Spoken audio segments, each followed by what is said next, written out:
Meet our mom, Kelly Hutchison. She is a life coach. She is a child counselor. She is a teacher. She's a parent coach. And she's a mom to us. She will teach you to stop yelling at your kids. She will teach you to get your kids to listen. She will teach you how to never sleep with mommy guilt again. She will teach you how to be an imperfect mom, so you can help your kids be imperfect too. And have harmony in the home.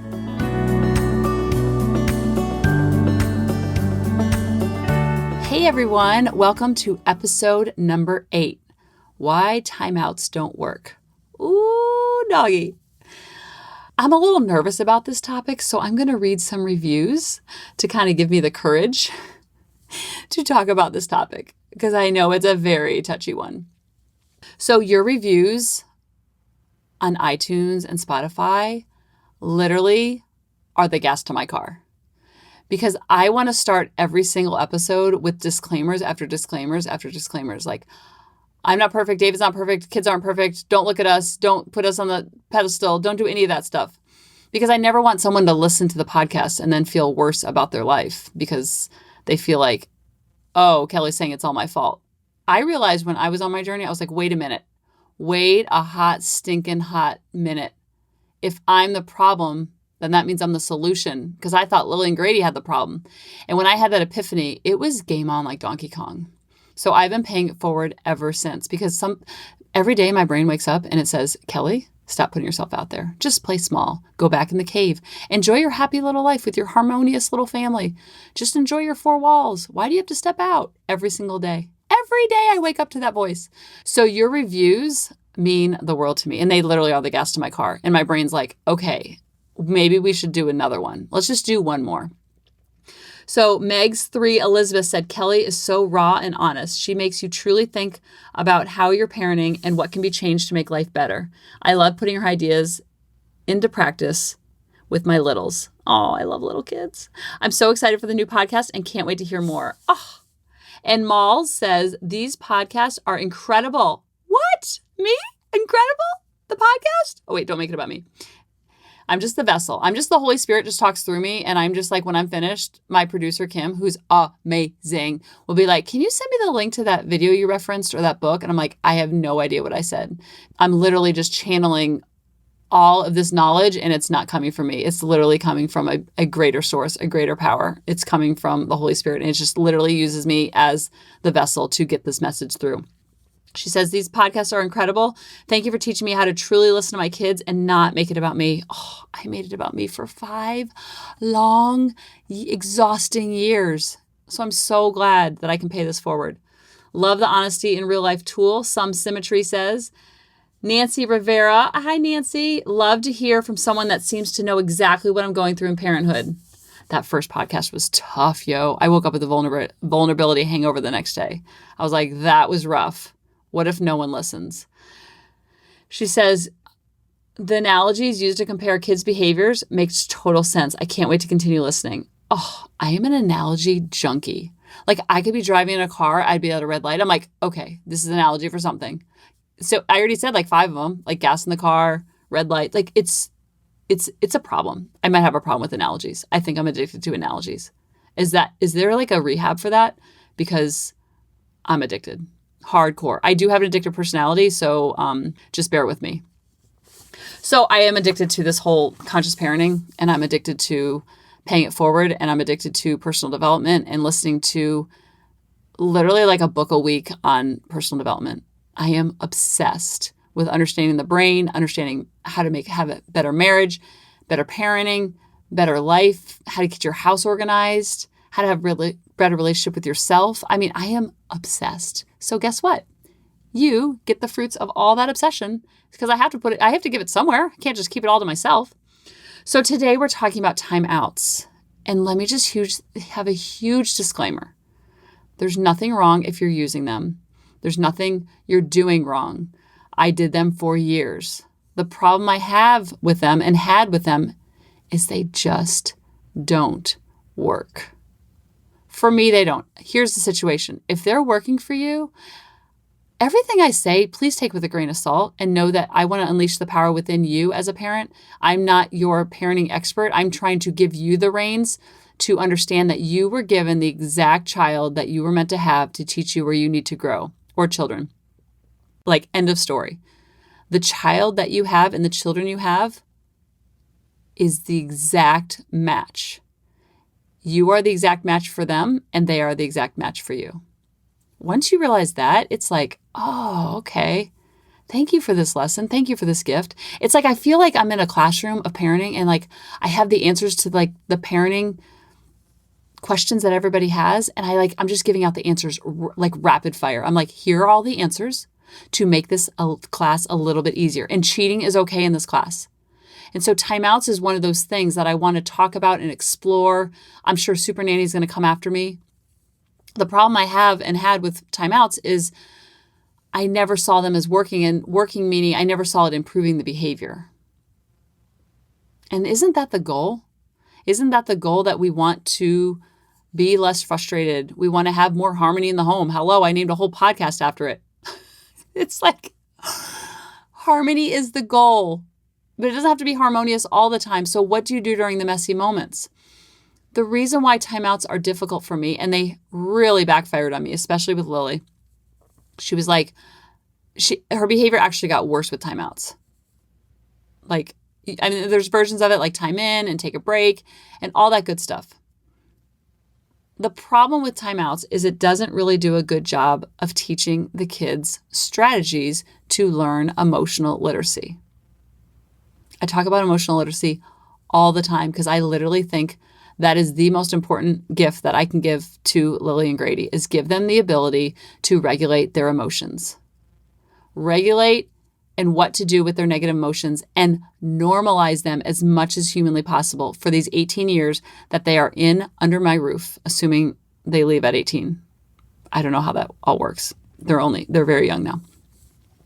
Because I feel like our house, our four walls, and your four walls are the emotional laboratory, and it's a microcosm of what they're going to experience in life. So if we're teaching a child reading, if I'm teaching a child how to read, I give them lots of strategies. I tell them to chunk it, sound it out, look at the picture clues, look at the context clues, what makes sense, what doesn't make sense. All those strategies, so that when a child gets to a word they don't know, they use one of their strategies. They pull out of their toolbox. Same thing with math. We do Common Core in Florida. What do you do when you get to a math problem you don't know? If you're doing double-digit subtraction, what do you do with this math problem?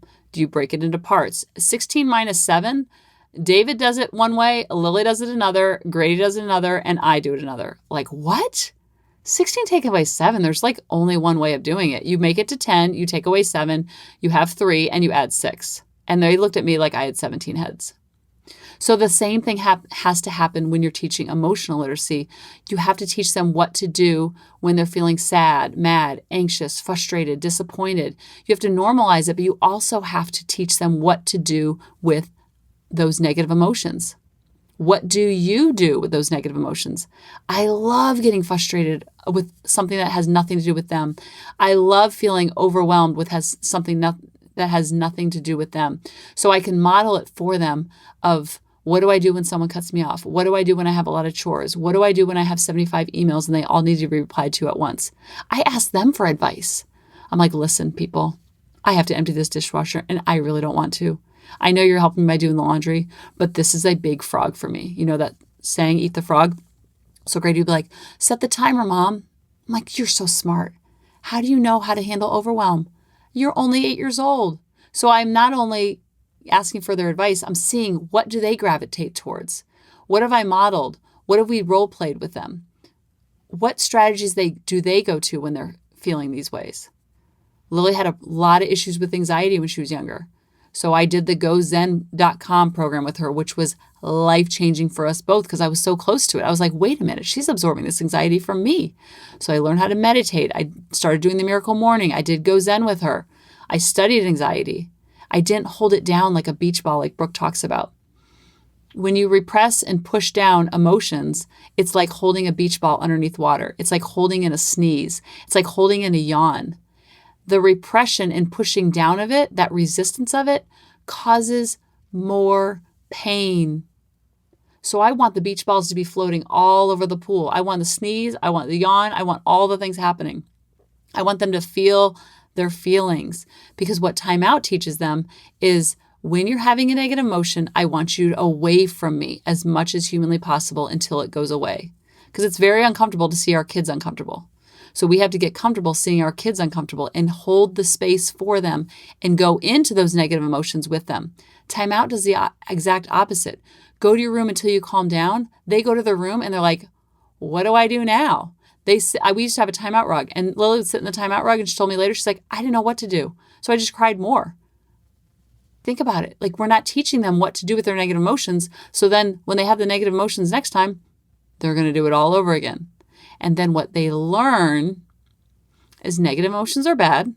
And when I have a negative emotion, I should feel shame. I should feel guilt. I should push those feelings away because I'm pushing myself away. Because if you put a 4-year-old in timeout, when they're 14, they're going to put themselves in timeout because they're going to have guilt and shame for having these negative emotions. But let's just normalize them. It's part of the human experience. It's 50% of your human experience. 50% of your human experience is negative emotion. 50% is positive. You have to have that counterbalance to appreciate the positive. It's like having your birthday 365 days out of the year. You won't appreciate your birthday if you're having it every day of the year. So we'll just teach our kids that it's a vibration going through our body. Nothing bad's going to happen. It feels kind of icky. How does it feel for you? For me, it feels a lot of tightness in my chest. And they look at me like, wait, you've had this feeling too? I'm like, oh, it's totally normal. Grady said today, he's like, I'm so mad at you, Mommy. I can't even remember why. I wouldn't let him watch something or something. He's like, I'm so mad at you right now. I'm like, that is totally fine. I said, I get mad at myself sometimes, so I totally get it. There's no resistance like, well, I told you, blah, blah, blah. There's no pushback. So I want you to think about when you're raising a child, it's almost like building a house. When Dave and I were building our house in Naples, in Del Sol, oh my gosh, I love that neighborhood. It was the only house we've ever built. And I don't mean we actually built it, but we had a builder build it for us. So we had to pick out all the things, like down to the outlets, down to the paint. It was a lot of pressure. I was like, can we just buy a house that's been built? Like, just buy a house that's already been lived in? So we're building this house and we have to choose where we want doorways, where we want outlets, where we want the plumbing, where do we want the toilet? I'm like, what? This is a lot of decisions. And I want you to think about raising a child is like building a house. And the underwiring of building a house, and the pipes, and the plumbing, and all the stuff that goes on behind the scenes, all the unconscious stuff, is what I want you to think about when you're raising a child and trying to teach emotional literacy. Because you're laying down the foundation and you're laying down the groundwork of what to do with negative emotions when the house is built and finished. So while you're building the house, there will be leaks in the pipes. There will be electrical outlets. And that is totally normal and totally okay. Because I want to normalize it for you. I don't want to go through life and my kids not have negative emotions and we're just singing Kumbaya, riding unicorns and sliding down rainbows. Because then when they get to be 24, 34, 44 and they have a breakup or something bad happens to them or they strike out in baseball, whatever it is, I want them to know that that is part of the human experience. Because they've experienced it for so many years that it's completely normal, nothing to have shame or guilt about, and then they can bounce back from it. They don't have the beach ball holding underneath the water. They're like, oh, this is frustration. I felt this when I was 4. Because we don't want to teach them to push it away, and that's why timeouts don't work, because it literally pushes them away. It says, you have a negative emotion, go away, and stop until the feeling goes away. Instead of running into the feeling, like, oh, this is completely normal. Episode 2, I talk about taming the tantrums and the exact steps of what to do when they're having the tantrum. Normalizing it is where you're going to connect with them. And when you have connection, you have cooperation. If I could get a tattoo, if I wasn't scared of needles, I would have one that says connection equals cooperation. I would also say model and embody. Those things, when you're modeling and embodying the traits you want for your kids, you let go of the rest. When you have connection with your kids, you will have cooperation. A lot more than stop it, go away during the messy moments. The messy moments are the ones you want to run into, not run away from. So if they're 4 and they're having negative emotion and you teach them what to do with it, it's completely normal. Here's how I handle it. Here's how you might handle it. And you hold the space for them and there's no like pushback from it, then they realize that this is normal, and then they're not going to push it away. So when they're 4 and they're doing this, then they're going to have the same thing happen at 14, 24, 34, 44, and so on. So they will not learn to stuff that vibration. They will learn to feel it, and then they're not going to stuff it by trying to buffer away from it. Buffering away means getting away from the emotion, putting themselves in their own timeout. Because an adult timeout is the same thing as a child timeout. Because what do we do when you have negative emotion as an adult? Because a lot of us were not taught how to handle complex emotions. So I help people with their emotional eating. They're trying to buffer away and get away from the negative emotion. So at 4, they sit on a timeout rug. At 24, they're eating a pile of ice cream. They're eating a box of ice cream, watching Netflix. That's their adult version of timeout. They're going to try to drink it away, smoke it away, shop it away, Facebook it away, gamble it away, whatever they can do to stuff it away because they have shame and guilt versus letting the beach balls be on top of the water. I was at the doctor with Lily, and she was seeing the allergist, and we had a long conversation, and she was having issues. She was waking up and sneezing 20, 30 times. So we went to the allergist, and she was allergic to dust. So I had the appointment with the doctor. It was probably an hour long. She talked about encasing her pillowcase, getting rid of the carpet, which we did, a lot of vacuuming, just a lot of tips we could do.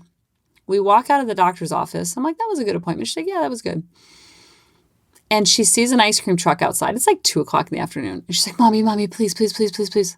And I'm like, negative, Nancy, not going to happen. And I didn't say, I was like, oh, no, probably not. Let's not today.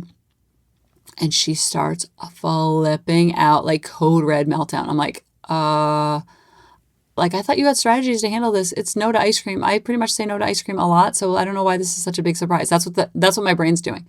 My brain's going, alert. There's a code red meltdown. What's going on? And there's so many people like standing outside the ice cream truck. Who has an ice cream truck outside of a doctor's office, by the way? And so then my ego starts roaring up, and it starts seeing all these people look at me like, oh my gosh, I'm so embarrassed. Oh my gosh. Even though they're not thinking about me, they're just thinking, oh, glad it's not my turn. Glad it's not my child. Glad I said yes. Of course, at this point, I can't give in and be like, oh, sure. I didn't know you were going to get upset about it. So I'm holding the space. I'm detaching because your ego is still going to rise up. Don't expect not to have an ego. My ego shows itself every single stinking honking day. And I'm always trying to bat it away like the baseball. But it's pretty cool because then you can just be like, oh, hi, ego. Hi, come on in. I know you want to have a ride in the car. You're not going to join. You're not going to sit in shotgun, but you can sit in the trunk. I see you. I hear you, but I'm not going to give in to you. So she's flipping out. And I try to hold the space. I'm detaching. Child of God. That's what goes through my mind. Child of God. She doesn't belong to you. She does not reflect you. Detach, Kelly. And I said, you feel really upset about that, don't you? And that makes her even more upset. She's like, yeah. I'm like, I know. Sometimes I wish I could have ice cream for breakfast. I'm trying to like laugh about it, and it's not working. She's still flipping out. And so at this point, I want to say, go sit by the tree until you calm down. Go to timeout. Even though we don't do timeouts, I wanted her to go away because the crying was so piercing on my ears. And I'm like, okay. And I actually like when my kids melt down now because number 1, I want to normalize it for you. And number 2, I like to think about what is happening, and it makes me even more conscious so I can tell you guys all the stuff. Or in my parenting boot camps, I love going on there. Or Lily will go live in there and she'll be like, listen, oh my gosh, I had the hugest meltdown today about the ice cream. It was next level. And I'm like, yeah, it was. And here's what I was going through in my mind. And and she's telling me what she's going through in her mind. And she's seeing red. So remember, you do not engage and lecture and say, well, there's too much sugar and we're trying to watch our sugar. And you don't do any of that. P.S. We just left the doctor. Okay. And sugar doesn't really help with allergies. So I hold the space the best I can. Again, this is not about perfection. I pretend like there's cameras on me, all that stuff. All these things are rattling through my head. The 60,000 is like rapid fire. So I hold the space, detach. You're feeling really disappointed about that. And then I made the like kind of joke, which didn't go over very well. I wish I could have ice cream for breakfast, which I do. And then I wanted to say, go sit by the tree until you calm down. And I was like, and so I was very nice. And I said, do you want help calming down or do you want to calm down by yourself? She's like, I just want to be alone.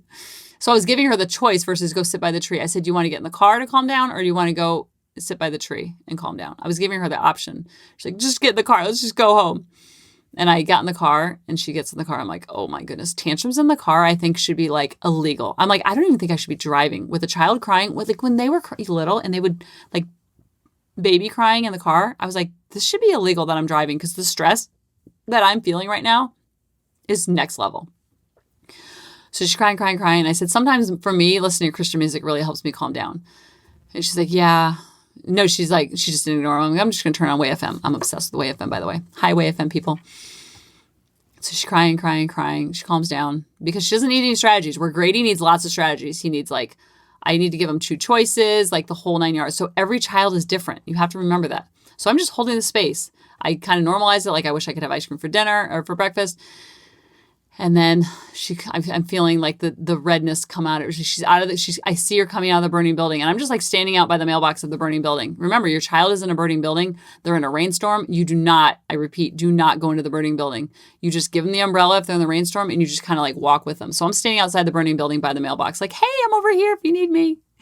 I'm over here, but I'm not going in that burning building. Because what most parents do and what I used to do is they run in the burning building. They start yelling and screaming back. They add flames to the fire. I was such a fire burner adder. Now I'm a diffuser, or I try to be. That's the goal. And so then she called, and I could see her coming out of the burning building. Now she's in the driveway, and now she's like on the sidewalk, like the curb where it's like not my property. I'm like still standing by the mailbox.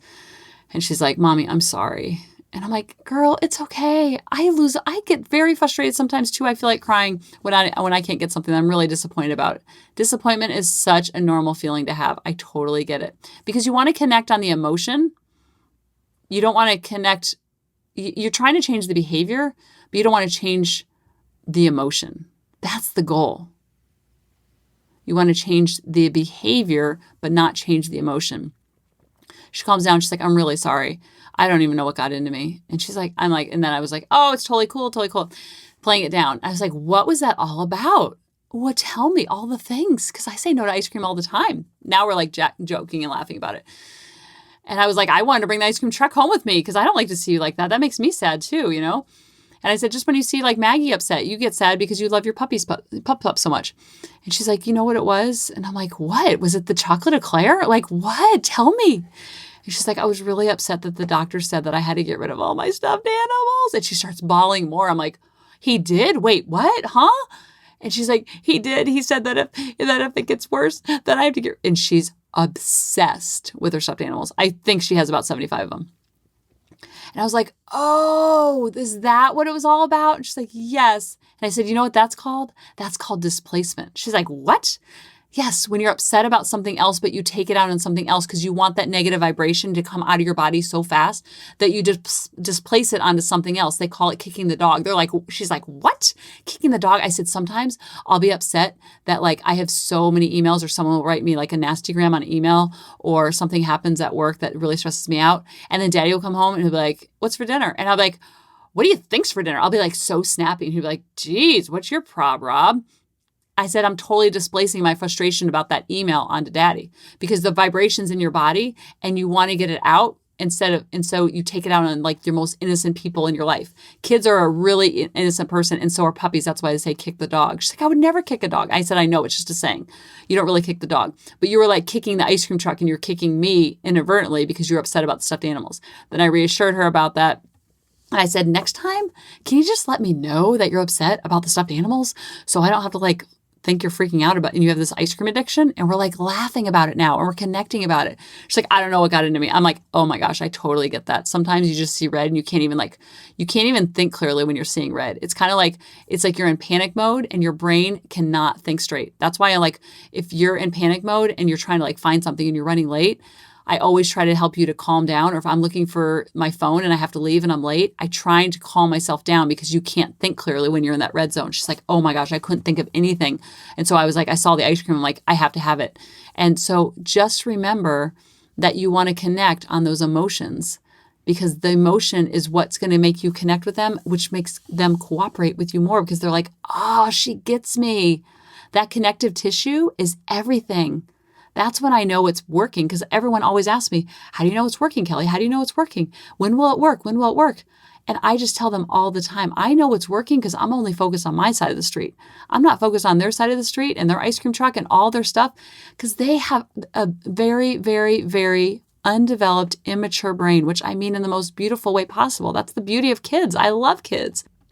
So they have these undeveloped brains, and we expect them to have these regulated emotions all the time. I'm 44 and I can't regulate my emotions sometimes. So I tell them that all the time. So then they realize like there's nothing wrong with them, because they're looking at us going, is there something wrong with me?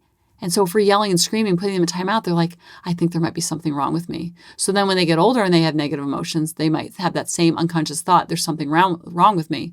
But instead, tell them when they're younger, nothing has gone wrong, and lay that foundation in that home very sturdy, because that emotional literacy, you're laying with the pipes, with the wiring, with all the electricity. So then they can handle other things that come their way. That's going to make them better at school. That's going to make them better with making friends. That's going to make them better with their playing sports or playing the trombone. Whatever they're going after, they're going to realize that success iceberg is so important, because what you see on the top when you see someone successful, everything that goes on underneath is what makes them successful. So they're going to very much bounce back from the negative emotions, because there's nothing to bounce back from, because they're like, oh, okay, this is totally cool. This is totally normal. Does that make sense? So I don't really dislike timeouts. I just know that it doesn't really teach them the things that we want to teach them. It's like giving them a book if they're in first grade and they know 3 words per page. I like the cat. Okay, that's 4 words.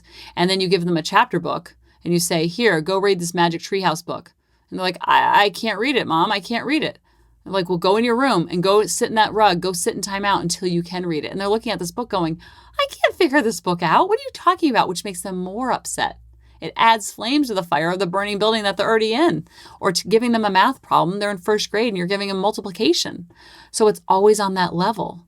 So their emotional literacy is just like teaching reading. You always want to get them on that instructional level. And then when they're in your 4 walls, normalize it, support them, and storytell. Like, this happened to me when I was your age, and it happens to me now, even today. So then they're not so afraid of it and trying to get away from it and run from it. And you're building the connection during that the whole time. And when you build connection, what do you have? You will have cooperation. Just like you teach them, if they fall off a bike and they get physical pain and they get hurt, you don't say, oh, figure it out, get over it, stop, go sit in timeout until you feel better. The physical pain of skinning their knee, you're going to bring them in the house. You're going to show them where the Band-Aids are. You're going to teach them about Neosporin. You're going to cleaning up their cuts. You're going to teach them all those things by modeling and embodying it for them. Like, oh, that must have hurt. I fell off my bike too before, which I did. It was a bummer. It totally stunk. I bet this really stings, doesn't it? Those are all just the same thing you're doing with emotional literacy. And so as they get older, what's really cool is that they're going to know where the Neosporin is. They're going to know where the Band-Aids are. They're going to know that they need to clean up their boo-boos before they put on Neosporin, because we're teaching that to them. The same thing works with reading literacy. The same thing works with physical pain. The same thing works with emotional pain. You teach them by modeling and embodying it, and holding the space and teaching them the steps. And then they're going to do the steps with each other. It's pretty cool to see. And then you'll see over time, the tantrums get fewer and further between, and they're much less intense. And you'll see them before they get in the red zone, like Grady today. I'm so mad at you, Mommy. And I'm like, it's totally cool. I get mad at myself too. I totally get it. I feel mad sometimes at Daddy. He's like, what? Sometimes I get mad and I don't even know why I'm mad. They're like, what? And I'm like, it's totally cool. I know. It's totally fine. Then there's no like pushback. So I hope this helped. And please let me know. I love your reviews. If you could leave me a review and let me know what your biggest takeaway is with this, and share this with another mom so we can get them off the struggle bus. Because I was on the struggle bus for so long, and now I see people getting off the bus. And so we have to give the ticket off the struggle bus to other moms, because I want you to enjoy your children so much more and have fun with them and be able to go on vacations and not need a vacation from your vacation, because the joy is in the word enjoy. So when you have joy with them, they know that you love them and you like them, and then they enjoy you too. And they're not so much pushing you away, because they're like, oh, she gets me. He gets me.